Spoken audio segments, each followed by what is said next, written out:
Evidence act 1872, the Indian evidence act 1872 और इसका अधिनियम संख्या है, एक्ट नंबर है 1 ऑफ 1872, अधिनियम संख्या 1 वर्ष 1872 है।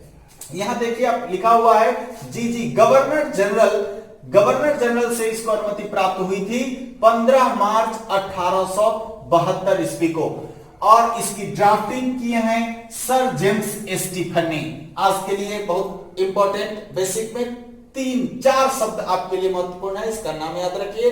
भारतीय साक्ष्य अधिनियम 1872, अधिनियम संख्या 1 वर्ष 1872, गवर्नर जनरल से अनुमति प्राप्त होने की तिथि 15 मार्च 1872 और इसका ड्राफ्टिंग किए थे सर जेम्स स्टीफन ने। फिर इसको हम लोग आगे लेकर चलेंगे दूसरे सेशन में। और आज आइए फिर हम लोग 2 शब्द से इसके परिचय करते हैं। एक शब्द है फैक्ट, एक शब्द है फैक्ट, इसी को हिंदी में बोलते हैं तथ्य। तथ्य देखिए, तथ्य के बारे में एक बात मैं बता दूं, अभी मैं बोल रहा हूं यह भी एक तथ्य है, मैं लिख रहा हूं यह भी एक तथ्य है, आप सुन रहे हैं यह भी एक तथ्य है, आप पढ़ रहे हैं यह भी एक तथ्य है। तो सामान्य जीवन में जो भी घटनाएं घटती आ रही हैं, जिसको आप देखते हैं, सुनते हैं, समझते हैं, सारे फैक्ट है। लेकिन यहां जिस फैक्ट की हम लोग बात कर रहे हैं वो प्रत्येक केस की बात कर रहे हैं और प्रत्येक केस में, प्रत्येक प्रकरण में अपना विशिष्ट तथ्य होता है, अपनी विशिष्ट परिस्थितियां होती हैं। अपना विशिष्ट तथ्य, विशिष्ट परिस्थिति प्रत्येक केस में होता है, प्रत्येक मामलों में होता है। तो हम लोग आज उस तथ्य के बारे में पढ़ेंगे। तथ्य क्या है? तो देखिए, मैं एक चीज, परिभाषा को समझने के पहले 1-2 शब्द लिखा रहता है, किसी भी शब्द के बाद मीन्स लगा रहेगा।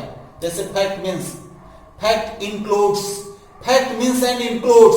इस परिभाषा को समझिए।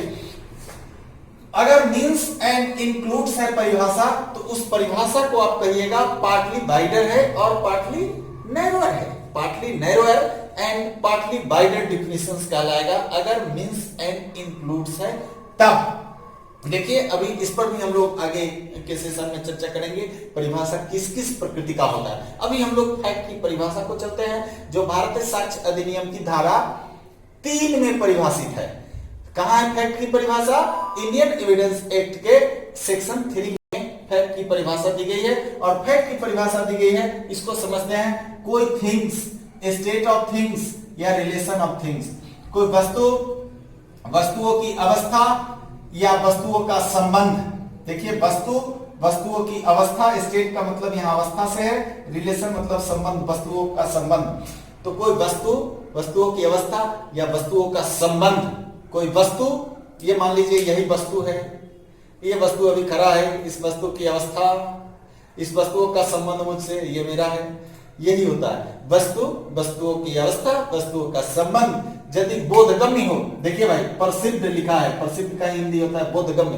बोधगम्य बाय सेंस लिखा हुआ है, बाय सेंस माने इंद्रियों, SENSES माने इसका हिंदी हुआ इंद्रियों, सेंस मतलब इंद्रियों द्वारा बोधगम्य हो, जिसको आप देख सकते हैं, महसूस कर सकते हैं, छू सकते हैं, इंद्रियों द्वारा इत्यादि इत्यादि।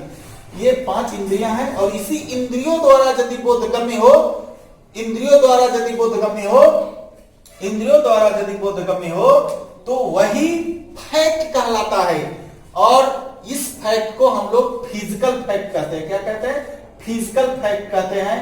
ये फिजिकल फैक्ट कहलाता है, यही भौतिक तथ्य कहलाता है। और दूसरा है स्टेट ऑफ माइंड का यदि भान हो, स्टेट ऑफ माइंड का यदि भान हो, स्टेट ऑफ माइंड का अगर मानसिक अवस्था का भान हो, अगर आपके मानसिक अवस्था का भान हो, वह साइकोलॉजिकल फैक्ट कहलाता है। जब किसी के आपके मानसिक अवस्था का भान हो तो यह साइकोलॉजिकल फैक्ट हो गया।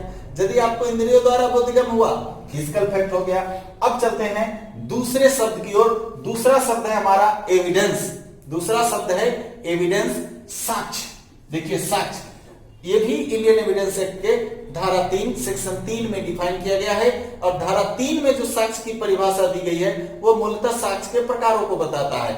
2 प्रकार के साक्ष्य के बारे में बताता है, एक ओरल एविडेंस, मौखिक साक्ष्य, दूसरा डॉक्यूमेंट्री एविडेंस, दस्तावेजी साक्ष्य। ओरल एविडेंस क्या है? देखिए, वो सारे कथन साक्ष्य है, ऑल स्टेटमेंट साक्ष्य किसका? विटनेस का। तो विटनेस कौन है, इसके बारे में हम लोग साक्ष्य विधि में आगे चर्चा करेंगे। अभी विटनेस वह है जो व्यक्ति न्यायालय के सामने खड़ा है, वही विटनेस है, और वह गया है न्यायालय में कहने के लिए।